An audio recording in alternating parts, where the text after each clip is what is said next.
as we near the 150th episode of the Badass Agile podcast. Thank you guys. It's obvious that Agile's changing. New things are happening and it's time for reflection. It's time for some adjustment, but I also thought it'd be a great time to let you know personally what Agile has meant for me. That's this week on the Badass Agile podcast.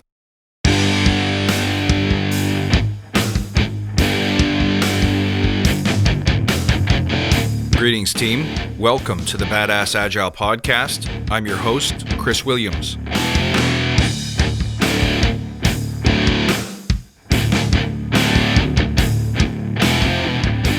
Hey, my friends, welcome back.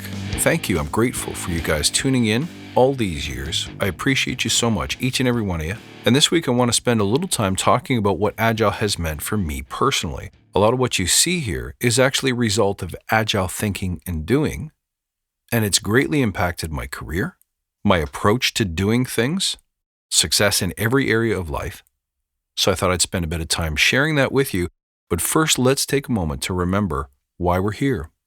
To create an elite tribe of leaders who truly serve their clients and communities by doing what matters and what works, relentlessly chasing value and excellence like a badass. There's so many resources out there about what you need to do to be agile, but we're focused on who you need to become in order to lead teams. So let's hammer down those fundamentals to create a truly unique and powerful force in this industry. And don't forget, if this helps you, tell your friends, come see us in the Facebook Badass Agile Listener Lounge. Links are in the show notes.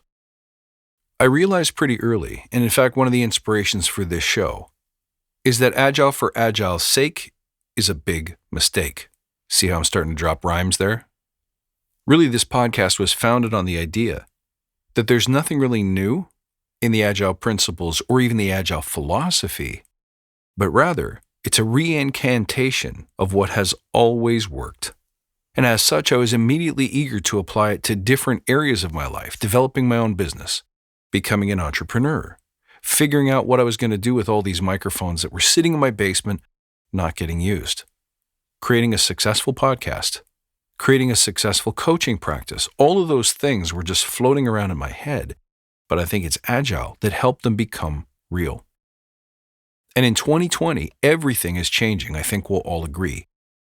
People need to start figuring out how Agile can be applied to problems outside the software room. I keep talking about this. I never spent a lot of time talking about DevOps or the highly technical components of Agile or Scrum or Agile tooling. But instead, I wanted to live in the space of using Agile principles to become effective.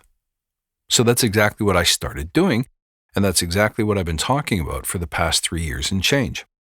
If I had to sum it up, here are the 3 things that Agile has done for me, or allowed me to do, or created for me, however you want to phrase it. Number 1, it's allowed me to create what I call drool-worthy products. Number 2, it's allowed me to go faster. See, faster is the second dirty F word, failure being the first, in the Agile landscape. I think we should talk about it, and we'll talk about it today.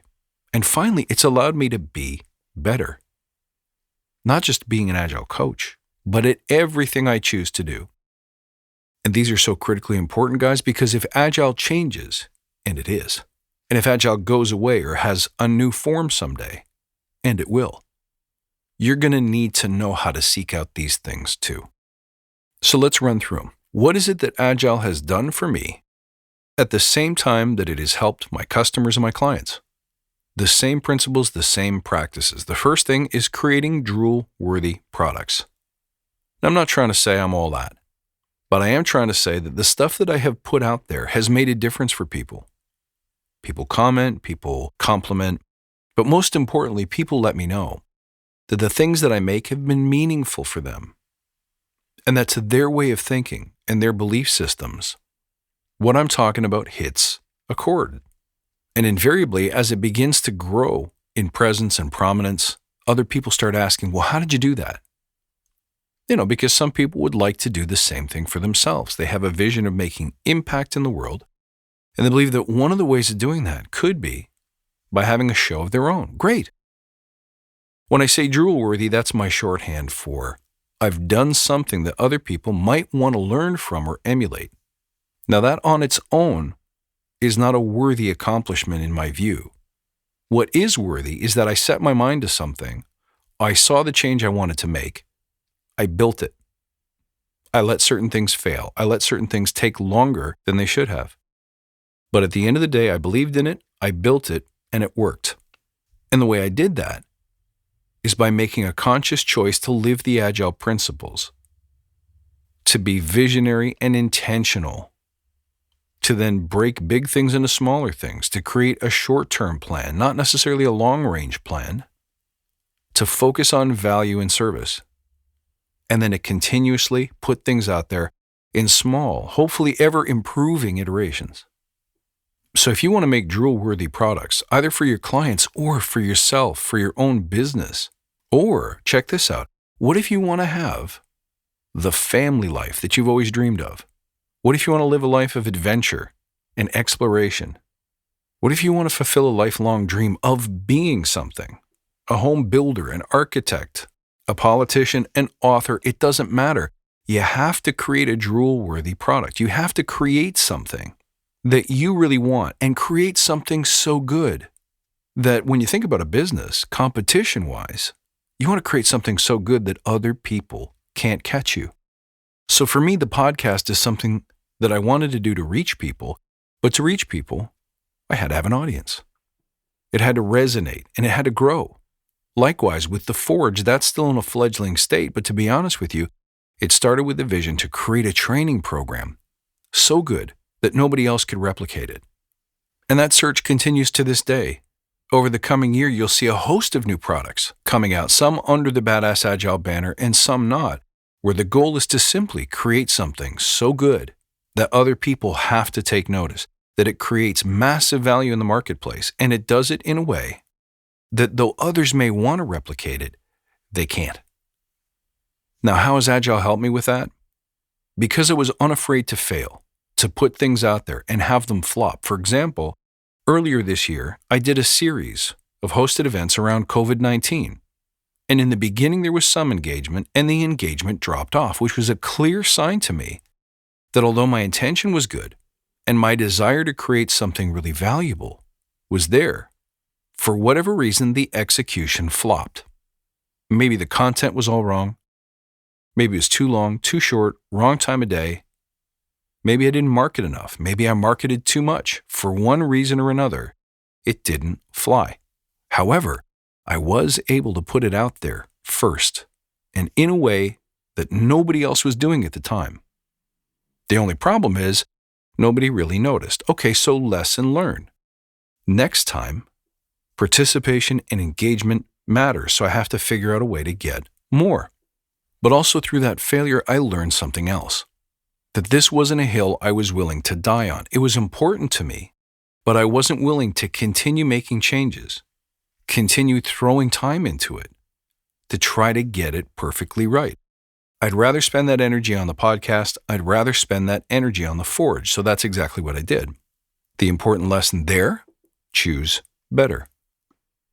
Be passionate, have passion, try experiments by all means, but limit it so that if it's not working, you can make a go, no-go decision and cut your losses much earlier and not feel bad. You don't have to feel bad that it didn't work. You don't have to feel bad that you didn't put a whole lot of time into it. Because the moment you know it's harder than you thought, but it's not for you, the decision's easy. It doesn't feel like quitting. Because you're just choosing to put energy in the places that light you up. I think that's a win. Let's talk about faster for a minute. I mentioned already that in the case of the COVID series, I was able to get to market with it quickly. Why? I used the simplest tools, things that were already available to me, my existing mailing lists, existing technology like Zoom, and I was able to focus on the highest value targets, which I thought were helping people understand what was happening, how to be resilient and courageous from a leadership position, and how to help everyone around you pivot. Those were the values that I wanted to bring to the market. And even though I didn't get it to spread wide enough, even though I didn't get the traction that I wanted, even though I couldn't help all the people I wanted to help, I did put that product into the marketplace. I was doing this back in April when most people were scrambling with how to convince people to turn their cameras on during Zoom meetings. So the Agile principle of bringing the most value to the marketplace in the shortest period of time reminded me that speed still matters. Speed is not the same thing as volume of work over time. Speed, to me, is value over time. Who can release the most value in the shortest window? With one of the success criteria being we don't burn people out in the process. That, to me, is Agile success. Another great example of that is I failed to bring video to the marketplace fast enough, and I'm struggling with getting it consistently up on YouTube with any kind of speed or consistency. Why? Because the effort required to release it with the kind of quality that I prefer is just too high. It's not affordable. I can't do it. So the lesson learned there for me is the video still important? And if the answer is yes, I have to figure out a way to get it to market with much less effort and overhead. That could mean compromising on some of my definition of value and reminding myself that done is better than perfect. And if what I really want to put in the marketplace is perfect videos, I'm going to have to wait for another day. But if I really feel that having the video out there improves my visibility and will help my overall efforts, then I'm going to have to sacrifice. I'm going to have to redefine MVP. I'm going to have to cut something so that I can get something. Agile taught me that. Agile taught me that I need to be my own worst critic. I need to learn how to compromise with myself if I actually want to go faster. And the last thing that Agile has taught me is how to be better. Everything I've discussed so far kind of hints at that. I've learned that awesome, amazing quality in podcast audio can't translate as easy to video with the same cost. So either I get out of the video game or I learn to change my standard of good enough. I've learned that I will easily overcommit and sometimes underdeliver. With the Forge, I learned that changing my standard of who I admit cost me. I also learned that taking my focus away from delivering maximum value every time I got on the air cost me. So I learned where my weak spots are. Where do I fail to execute in the way that I coach my clients to execute? Where am I not walking my own talk? Those are important questions, and what you learn is if you're a podcaster or an instructor or a coach, who's coaching the coach? I don't really have anyone there to tell me, hey, have you seen how you show up? Have you seen how you appear from the outside? Really hard lesson to learn, but if you can learn it, it's super valuable. I've learned that no matter what I do or how big it gets, that I need to be humble. I keep forgetting that I can't get myself into a conference for love or money. For whatever reason, I just don't resonate. So I have to examine, is that my personality? Is it my messaging? And are any of those things important enough to worry about or make changes? Because there are some areas, guys, where being better means sticking to your voice. It means holding true and tight to your vision. It means being the badass. It means having that certainty. Now, being a badass is not the same as being an ass. So I did learn that however you go gracefully. And that's different than going forcefully. But going confidently means that you are certain of what you're doing. You're certain of where you're going, but you're not 100% certain that it'll work.